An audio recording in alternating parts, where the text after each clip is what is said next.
that guy Borelli, Joe. So that's what I was thinking. I just wanted to get high. Wow. I was so sick in my sure, mind that I'm thinking, there was so many cops in that hospital there for us, spitting on the floor, you piece of shit, all this. And I'm still thinking in my crazy mind that I could sneak out of here unnoticed, go see Joe and come back like nothing happened, go right back in the bed. This is how nuts I was thinking. And then I had my lawyer at the time, his name was Mel Sachs. He used to wear like the bow tie. He was like a famous lawyer. He died though. But I didn't know how it worked because we had the administrative judge come to the hospital, and I don't remember, it was some kind of formality, but the judge came to the hospital and it was Christmas time. You know, it was December 10th, December 11th. So I wanted to get bail. I wanted to, I asked my lawyer, please ask this guy if we could get bail, because I want to go home and get high, really. But my lawyer told me something. He says, we shouldn't do that yet. We shouldn't do that yet. And I said, no, ask him if we can ask him for bail. He didn't even finish asking. The guy just said no, denied. Because what happens is when you ask for bail, you can't ask again until there is a significant change in circumstances. So if your case is still the same, like statements have to get thrown out, and there has to be a significant difference for you to be able to say, can we get bail? And he's saying if you didn't ask then, when it was like all heated and everything, you may have had a better shot. But I wasn't thinking like that. But when was the first time you saw or talked to your parents after that? About 2 days later, the first attorney that I had, even before the guy Mel Sachs, that's why they retained Mel Sachs. He was my attorney for like when I got in trouble in Yonkers and stuff like that. And he used to be a Bronx prosecutor, and he was a good man, but this was his career, his legacy on the line, and being that he came up as a Bronx prosecutor. My father didn't think he did as much as he should have, maybe in fear of what his colleagues and his people were going to think. So, I mean, listen, this is where he came up, and he's been there before he met us. So we didn't really take it personal. We saw, what it was. And then a friend of mine, suggested Mel Sachs. He's like one of the biggest. And so then he had the clout. He was able to get my parents in. And then I remember when I saw my mother, I was crying. When I saw my mother, I was so happy. My mom and dad, they hugged me so tight. They knew, man. I knew too. Serious. How long before you were out of the hospital, and then what? You went straight to jail before because you never got bailed, right? No. Yeah. They never gave us bail. So that was December 10th. So December 10th to the 15th, we stayed in Jacoby Hospital. Okay. Then from there, they moved us to Bellevue. On the East River. They moved us to Bellevue because they have that whole prison floor. So they moved us to Bellevue. We were there the 15th, 16th, 17th, 18th, and then the 19th, December 19th, 2005 was a Monday. So Bellevue wasn't bad. You got the morphine drip. You got milk and cookies every night. You could go up and down the hallway, go see other guys you met, who's playing cards. You got the phones, whenever you want. So it wasn't too bad. And then they told us, but it's not like we have much stuff. They said, whatever stuff you have, pack it up. You guys are going to be being moved tonight. So I said, all right. So now they had us in these little holding cells, and then you see these three guys go. It was two officers and a captain. ESU, the Emergency Service Unit. These big guys. All three of them were like 6'4". And I remember the captain. His name was Ford, but he retired like not shortly after that. But he was a mean son of a gun. That guy. He was not playing. He told me, I remember just the way he talked. He said, straight down. He said, I hear one word from you. He said, you're going to be in the back. He goes, you're going to be back in the hospital, all fucked up. And I was just like... You knew he was telling you. Yeah, he said, if I hear one word from you, you're going to be right back in the hospital, all fucked up. Because you're now, you're a cop kid. That's what you are. It's like everybody's letting you know that's what you are. Yeah. But they took us to Rikers that night. Yeah. That was the first time we've been there. And I've heard like horror stories and watched documentaries and stuff that goes on in this place. Yeah. And now to know, but I didn't know we were going there. So we're in this van, with the metal, he's on the other side of the metal grate, and we're all shackled with the black box. Yeah. I get the orange jumper on. I'm still ripped wide open. You know what I mean? It's cold. I'm scared. I'm in this dark van. I have no clue where we're going.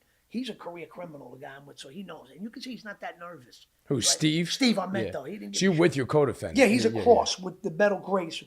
So I said, where do you think they're going to go? Steve? He goes, we're going to Rikers. Well, like, it's going to be, you don't know. So I remember turning around. I saw Ditmars Boulevard. So now they get us into Rikers. And, you're going through, you're seeing this nurse, and you hear voices. And I got a little methadone that night, but then they put us in the dorms, in the annex, the hospital dorms.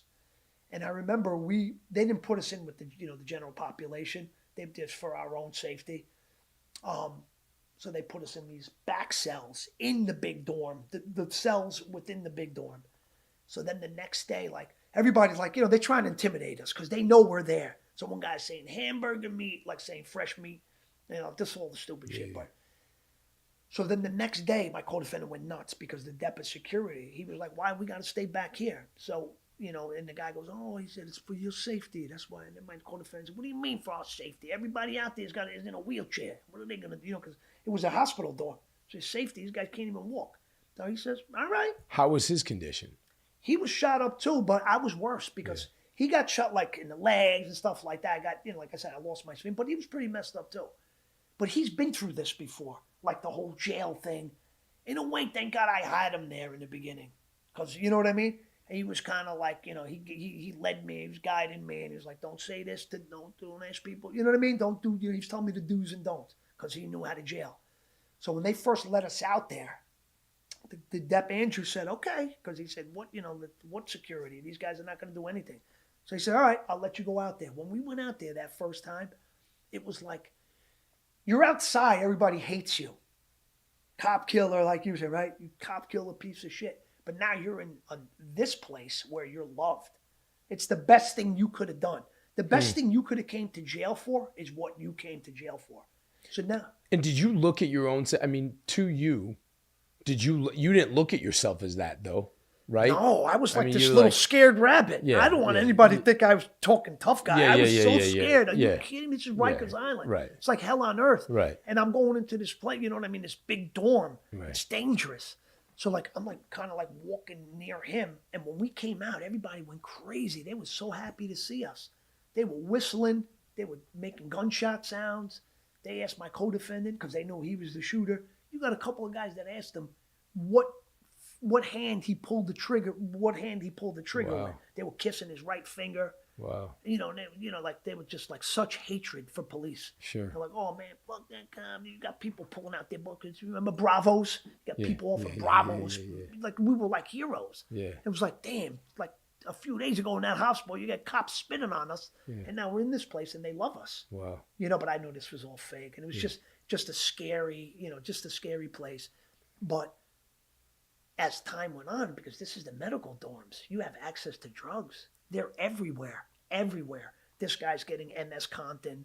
He's getting, Dilaudid. He's getting Tylenol or codeine. He's getting Percocet.